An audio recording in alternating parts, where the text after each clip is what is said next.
अस्सलाम वालेकुम everyone, welcome back to my channel. आज हम चैप्टर नंबर 77 करेंगे जो कि है एड्रीनोकॉर्टिकल हार्मोन्स। ये भी हमारे एक हमारा एंडोक्राइन ग्लैंड होता है, एड्रीनल ग्लैंड, जिसके हम हार्मोन्स आज पढ़ने वाले हैं। चलें स्टार्ट करते हैं। और यह भी हम बताती चलूँ कि गाइटेनल हॉल से ही पढ़ रहे हैं। अच्छा, तो जैसा कि आपको यहाँ एक डायग्राम में दिख रहा है,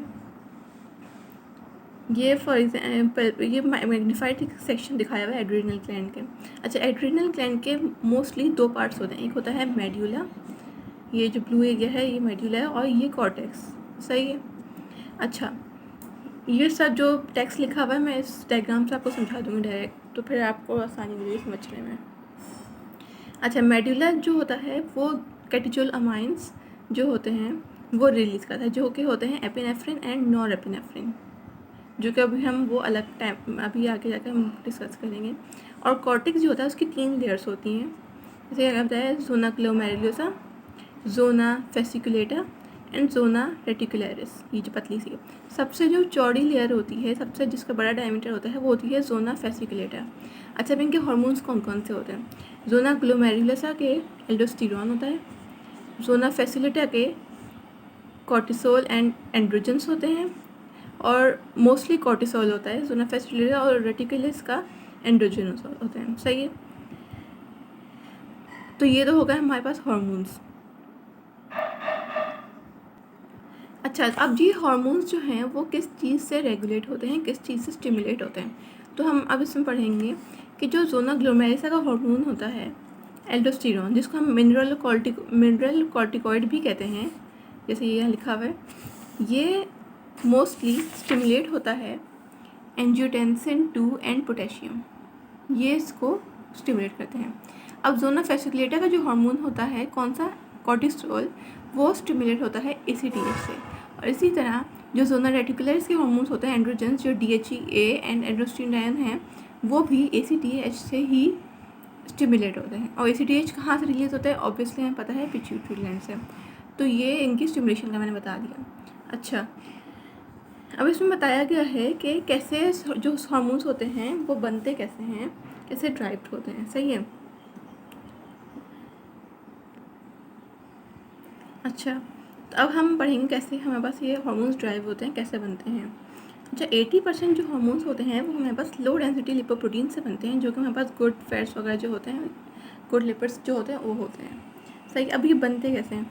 ये बनते ऐसे हैं कि जैसे एक सेल होता है,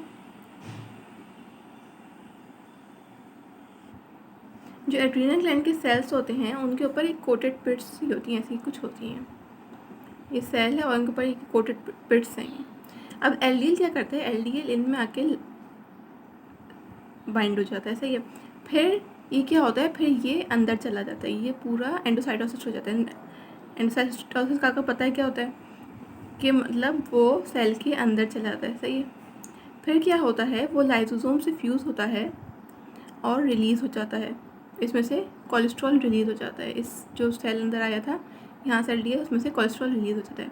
अब ये कोलेस्ट्रॉल क्या करता है, कोलेस्ट्रॉल जाता है माइटोकॉन्ड्रिया में, वहाँ जाके ये कोलेस्ट्रॉल डेस्मोलेज एंजाइम होता है, उसकी वजह से क्लीव्ड होता है, मतलब टूटता है और प्रेग्निनोलोन बनाता है, जो कि एक रेट लिमिटिंग स्टेप है पूरे स्टीरॉयड इस हार्मोन की सिंथेसिस का। मतलब पहला स्टेप होता है, जैसे यहाँ बनी हुई है, सबसे पहले कोलेस्ट्रॉल से प्रेग्निनोलोन बनता है। कोलेस्ट्रॉल डेस्मोलेज जो माइटोकॉन्ड्रिया में होता है वो प्रेग्निनोलोन बनाता है, और फिर उसके बाद ये सारे हार्मोन बनते हैं, एल्डोस्टेरोन, कॉर्टिसोल। ये आप देख लीजिएगा बुक में से, याद कर लीजिएगा, कोई मुश्किल बात नहीं है। सही है, समझ में आ गया। अच्छा, अब ये जो ACTH है, ये इस प्रोसेस को पूरे को भी ड्राइव करने को स्टिमुलेट करता है, इसको इंक्रीज़ करता है रिसेप्टर्स, जो एड्रीनल ग्लैंड के सेल्स के रिसेप्टर्स होते हैं, कोटेड पिट्स, उनके रिसेप्टर्स को इंक्रीज़ करता है ACTH, जिसकी वजह से और ज़्यादा से ज़्यादा इसकी LDL आता है और उसकी बाइंडिंग होती है और पूरा प्रोसेस और ज़्यादा स्टिमुलेट होता है। सही है। अब हमारे पास ये कुछ हार्मोन्स के नाम बताए गए, मिनरल कॉर्टिकॉइड, जो कि ग्लूकोकॉर्टिकॉइड्स, ये सब, इन सब हार्मोन्स के नाम बताए गए, इन सबको आपने याद कर लेना है। अच्छा, अब हमने पढ़ लिया कि ये बनते कैसे हैं। अब हम पढ़ेंगे कि ये ब्लड में हमारे पास कैसे किस चीज़ से बाइंड होते हैं। जो ये होते हैं प्लाज्मा प्रोटीन से बाइंड, जो जानते हैं कॉर्टिसोल बाइंडिंग ग्लोब्यूलिन और ट्रांसकॉर्टिन, इनसे बाइंड होता है। अब इनसे बाइंड होने का फ़ायदा क्या होता है? इससे बाइंड होने का फ़ायदा ये होता है कि एक तो binding of adrenal steroids to the plasma proteins may serve as a reservoir to lessen rapid fluctuations in free hormone concentration। मतलब कि, और second relatively uniform distribution of adrenal cortisol, मतलब कि ये एक रेगुलेट करता है इस तरह कि कहीं ज़्यादा ना चला जाए, कहीं कम ना चला जाए, जितनी जहाँ ज़रूरत हो उतना सिर्फ हार्मोन जाए टिश्यूज़ तक। सही है। अब जो एड्रिनल कॉर्टिकोल हार्मोन्स होते हैं लिवर में मेटाबोलाइज होते हैं बहुत सी अलग ज़्यादा चीज़ों की तरह। ये डिग्रेड होते हैं लिवर में और ग्लूकुरोनिक एसिड के साथ बाइंड होकर कॉन्जुगेट होकर ये निकल जाते हैं, एक्सक्रीट हो जाते हैं बाइल में, फीसेस में चले जाते हैं, और इसी तरह यूरिन में ये एक्सक्रीट हो जाते हैं। फीसेस और यूरिन के ज़रिए ये एक्सक्रीट हो जाते हैं। अब हम पढ़ने लगे हैं इन सबके फंक्शंस एक करके। तो सिंपली सबसे मेन फंक्शन जब यहाँ लिखा हुआ है, स्टिमुलेट करता है NA पंप को प्रिंसिपल सेल्स एंड किडनी में, जो कि NA की एब्जॉर्प्शन करवाता है एंड K की पोटेशियम की एक्सक्रीशन करवाता है, और साथ साथ हाइड्रोजन आयन की भी एक्सक्रीशन करवाता है। ये सही है। इसकी वजह से मेटाबॉलिक एल्कलोसिस हो जाता है बॉडी में हमारी। अभी हम इसको डिटेल में पढ़ेंगे, अभी टेंशन लेने की ज़रूरत नहीं है। अच्छा, सबसे पहले यहाँ लिखा हुआ है कि mineral corticoid deficiency causes severe renal sodium chloride wasting and hyperkalaemia. कि मतलब अगर बिल्कुल भी एल्डोस्टेरोन हमारी बॉडी में रिलीज़ नहीं हो तो फ़ौरन से 3 दिन के अंदर से 2 हफ्तों के अंदर अंदर हमारी डेथ हो सकती है। क्यों? क्योंकि हमारी बॉडी में इतना ज़्यादा सोडियम लॉस हो जाएगा, इतना ज़्यादा सोडियम की वजह से वाटर लॉस होगा और पोटेशियम कंजर्व हो जाएगा, जिसकी वजह से without mineral corticoid potassium ion concentration of the extracellular fluid rises markedly. Potassium ion increase हो जाएगा, सोडियम जो है वो डिक्रीज़ हो जाएगा, और जिसकी वजह से बॉडी में से सारा वॉल्यूम और ब्लड का वॉल्यूम ख़त्म हो जाएगा, डिहाइड्रेशन हो जाएगी, कार्डिक आउटपुट डिक्रीज़ हो जाएगा, जिसकी वजह से एक हमारी बॉडी में शॉक लाइक स्टेज हो जाएगी कि मतलब कहीं ब्लड जा ही नहीं रहा होगा, जिसकी वजह से हमारे पास डेथ हो जाएगी। इसलिए इस हार्मोन को हम लाइफ सेविंग पोर्शन भी कहते हैं, लाइफ सेविंग हार्मोन भी कहते हैं। अच्छा, जो aldosterone is a major mineral corticoid secreted by adrenal. अच्छा, हमने जैसे पढ़ा था अभी पीछे कि जोना ग्लोमेरुलस जो कि एल्डोस्टेरोन रिलीज़ करती है, इसको हम कहते हैं मिनरल कॉर्टिकॉइड। इसका दूसरा नाम है मिनरल कॉर्टिकॉइड। मतलब जो ग्लोमेरुलस के हार्मोन्स हैं वो मिनरल कॉर्टिकॉइड हैं, जिनमें ये सब हार्मोन्स आते हैं। लेकिन मोस्टली जो है एल्डोस्टेरोन 90% जो होता है एल्डोस्टेरोन रिलीज़ होता है। सही है मिनरल कॉर्टिकॉइड्स में। लेकिन इसके साथ साथ थोड़ा सा हमारे पास कॉर्टिसोल भी रिलीज हो जाता है। लेकिन जो कॉर्टिसोल होता है वो कॉर्टिसोल वो फ़ौरन से कन्वर्ट हो जाता है, जैसे यहाँ लिखा है which plus to cortisol to cortisone. और ये कौन करता है? ये 11B हाइड्रोक्सीस्टेरॉयड डिहाइड्रोजनेज टाइप 2। ये एक एंजाइम होता है किडनी में जो कि कॉर्टिसोल को कॉर्टिसोन में कन्वर्ट कर देता है, और ये कॉर्टिसोन फिर इसकी इतनी ज़्यादा एफिनिटी इतनी ज़्यादा बाइंड नहीं करता था, तो ये ज़ाया हो जाता है हार्मोन।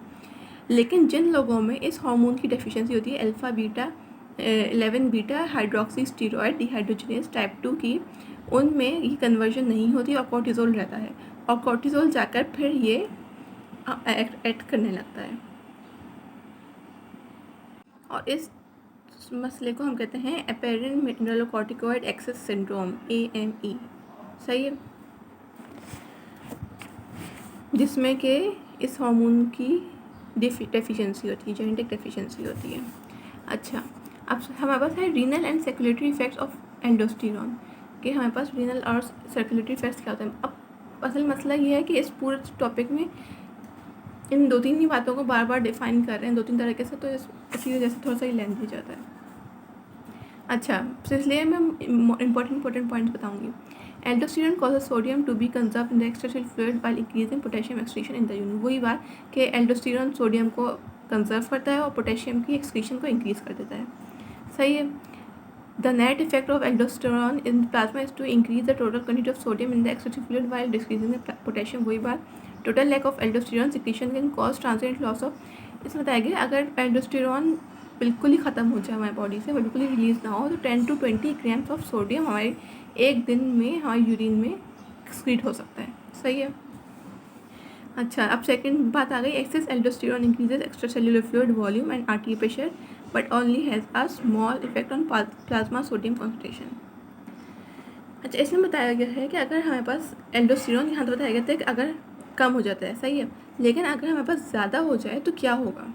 अगर हमारे पास ज़्यादा हो जाता है एल्डोस्टेरोन, बहुत ज़्यादा सिक्रीट हो रहा है, तो क्या होगा, बहुत ज़्यादा सोडियम हमारे पास एब्जॉर्ब होगा, जिसकी वजह से बहुत ज़्यादा हमारे पास वॉल्यूम जो होता है वाटर वो भी एब्जॉर्ब होगा, जिसकी वजह से आर्टरी प्रेशर बहुत ज़्यादा इंक्रीज कर जाएगा। लेकिन फिर इस पूरी वजह से जो प्लाज्मा सोडियम कंसंट्रेशन वो गिर जाएगी, मतलब वो बैलेंस हो जाएगा ना। मतलब कि फॉर एग्जांपल एल्डोस्टेरोन बहुत ज़्यादा इंक्रीज़ हो गया, जिसकी वजह से बहुत ज़्यादा सोडियम इंक्रीज़ हो गया। अब सोडियम के साथ जब एब्जॉर्ब हो गया, बहुत ज़्यादा सोडियम एब्जॉर्ब हो रहा था, उसके साथ साथ सोडियम ऑस्मोसिस करवाएगा, किसकी, यहाँ लिखा हुआ है हमारे पास, ऑस्मोटिक एब्जॉर्प्शन करवाएगा हमारे पास वाटर की, बहुत ज़्यादा वाटर भी एब्जॉर्ब होगा, जिस वजह से जो सोडियम कंसंट्रेशन है वो बैलेंस हो जाएगी, जिस वजह से सोडियम की कंसंट्रेशन जो है वो बैलेंस हो जाएगी। अब आर्टीरियल प्रेशर इंक्रीज़ हो गया हमारे पास। आर्टीरियल प्रेशर जब इंक्रीज़ होगा तो हमारी बॉडी एक नेचुरल मैकेनिज्म चलाएगी, हमारी किडनी, वो होता है प्रेशर डायूरेसिस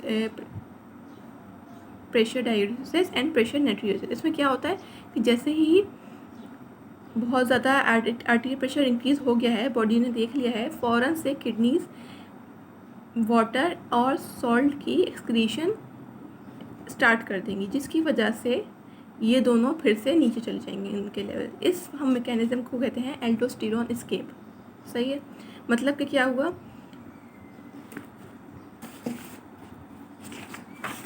कि सबसे पहले बहुत ज़्यादा एल्डोस्टेरोन इंक्रीज़ हो गया, जिसने क्या करवाया कि सोडियम को बहुत ज़्यादा एब्जॉर्ब करवा दिया। अब क्या हो रहा है, सोडियम एब्जॉर्ब हुआ तो उसने ऑस्मोटिक डायूरेसिस करवाई, और ऑब्वियसली अगर सोडियम की कॉन्सेंट्रेशन बॉडी में इंक्रीज़ होगी, बहुत ज़्यादा एक्स्ट्रा सेलुलर फ्लूइड बहुत ज़्यादा कॉन्सेंट्रेट हो जाएगा, तो थर्स्ट भी होगी, मतलब प्यास लगेगी बहुत ज़्यादा, जिस वजह से हमारी बॉडी में वाटर भी है जो वो इंक्रीज़ हो जाता है। अब इसकी वजह से क्या होगा, हमारी बॉडी में आर्टीरियल प्रेशर जो है वो भी इंक्रीज़ हो जाएगा। सही है। अब जब वाटर इंक्रीज़ हो गया तो ये सोडियम तो बैलेंस हो गया, मतलब कि उसकी कॉन्सेंट्रेशन तो बैलेंस हो गई क्योंकि वाटर भी उसके हिसाब से आ गया। अब जब आर्टीरियल प्रेशर इंक्रीज़ हो गया तो हमारी बॉडी ने देखा भाई आर्टीरियल प्रेशर बहुत ज़्यादा हो गया हमारी बॉडी में, इतना नहीं होना चाहिए, इसको बैलेंस करो। तो हमारी किडनीज़ क्या करेंगी, किडनीज़ हमारी प्रेशर नाइट्रियोरेसिस एंड प्रेशर डायूरेसिस करवाएंगी। सही है। इस दोनों से क्या हुआ कि वाटर की और सोडियम की कॉन्सेंट्रेशन डिक्रीज़ हो जाएगी, और इसको हम कहते हैं एल्डोस्टेरोन एस्केप। इस पूरे मैकेनिज्म को कहते हैं एल्डोस्टेरोन एस्केप। ये तो बात हो गई हमारे पास सोडियम की। अब पोटेशियम का क्या फ़र्क पड़ता है। अब जैसे ही एक्सेस होगा एल्डोस्टेरोन तो क्या होगा, हमारे पास हाइपोकैलेमिया होगा, क्योंकि बहुत ज़्यादा पोटेशियम हमारी बॉडी से सिक्रीट होने लगेगा, जिसकी वजह से सीवियर मसल वीकनेस हो जाएगी। और सही है, सीवियर हमारे पास वीकनेस हो जाएगी। लेकिन अगर हमारे पास बहुत ज़्यादा पोटेशियम हमारे पास आ जाता है बॉडी में, बहुत ज़्यादा, क्योंकि एल्डोस्टेरोन हमारे पास डेफिशिएंट है और बहुत ज़्यादा पोटेशियम हमारे पास कंजर्व हो गया है, उसकी वजह से क्या होगा, cardiac toxicity, weakness of heart contraction and development of arrhythmia होगा। सही, सिंपल सा। इसी तरह अगर हमारे पास बहुत ज़्यादा हाइड्रोजन वो हो गया है, बहुत ज़्यादा हाइड्रोजन रिलीज़ हो गया, एक्सक्रीट हो गया है हमारी बॉडी से, तो वो हमारे पास करवा देगा मेटाबॉलिक एल्कलोसिस। सिंपल। इसी तरह सोडियम का एल्डोस्टेरोन का हमारे पास स्वेट ग्लैंड, सैलिवरी ग्लैंड्स पर भी और इंटेस्टाइनल सेल्स में यही काम होता है इनका। अब हम पढ़ेंगे सेल्यूलर मैकेनिज्म क्या है एल्डोस्टेरोन का। इसका मैं समझाऊंगी बिल्कुल इस सिंपल डायग्राम से। आपको जो टेक्स्ट है वो इसी डायग्राम से आप समझना चाहिए। अच्छा, सबसे पहले होता क्या है, ये एक सेल है किडनी का, सही है, किडनी का ये एक सेल है, ये है ट्यूबुलर ल्यूमेन है और ये इंटरस्टिशियल फ्लूइड है, मतलब ये ल्यूमेन है, ये फ्लूइड है, सही है। अब क्या होता है कि एल्डोस्टेरोन आता है, ये एल्डोस्टेरोन रेड कलर का, ये मिनरल कॉर्टिकॉइड रिसेप्टर जो होता है उससे जाके अटैच हो जाता है, ये अटैच हो गए, ये दोनों, ये हार्मोन था रेड कलर का और ये जो नीचे था ये रिसेप्टर है। अब ये रिसेप्टर्स जो हैं फिर इनमें कि न्यूक्लियस में जाकर ये डीएनए की ट्रांसक्रिप्शन शुरू करते हैं और ट्रांसक्रिप्शन से बनाते हैं हमारे पास, ट्रांसक्रिप्शन एंड ट्रांसलेशन शुरू करते हैं और जिसकी वजह से बनाते हैं हमारे पास बहुत सारे प्रोटीन्स साइटोप्लाज्म में। अब प्रोटीन्स बन गए, प्रोटीन हमारे पास दो किस्म के बनते हैं, एक तो होते हैं एंजाइम्स होते हैं जो माइटोकॉन्ड्रिया वगैरह में चले जाते हैं, और एक हमारे पास चले जाते हैं मेम्ब्रेन ट्रांसपोर्ट प्रोटीन्स। ये दो प्रोटीन्स हमारे पास बन जाते हैं, सही है, सिंपल ये काम होता है हमारे पास। अब हमारे पास देखा जाए तो रेगुलेशन हमारे पास कौन रेगुलेट करता है, वो तो हमने पहला कि बंद होता कैसे है पूरा, लेकिन रेगुलेट कौन करता है, मतलब कौन इसको स्टिमुलेट करता है, कौन इसे इनहिबिट करता है। सबसे पहले मोस्टली हमारे पास जो इम्पोर्टेंट चीज़ें होती हैं वो होते हैं हमारे पास पोटेशियम और रेनिन एंजियोटेंसिन सिस्टम। ये सबसे ज़्यादा इम्पोर्टेंट एंड पोटेंट जो होते हैं मैकेनिज्म्स होते हैं, फैक्टर्स होते हैं इसको स्टिमुलेट करने के लिए। और जो बाकी जो होते हैं सोडियम कॉन्सेंट्रेशन होती है और ACTH होता है, इनका थोड़ा सा कम इफेक्ट होता है, सही है। ये सिंपली इनकी रेगुलेशन। अच्छा, ये हमारे पास हो गया एक टॉप पार्ट हो गया इसका। अभी बाकी जो फंक्शन ऑफ ग्लूकोकॉर्टिकॉइड्स हैं वो मैं नेक्स्ट पार्ट में आपको बताऊंगी। अगर कुछ भी इसको मेरे समझ में नहीं आया तो आप कमेंट सेक्शन में मुझसे पूछ सकते हैं। Thank you.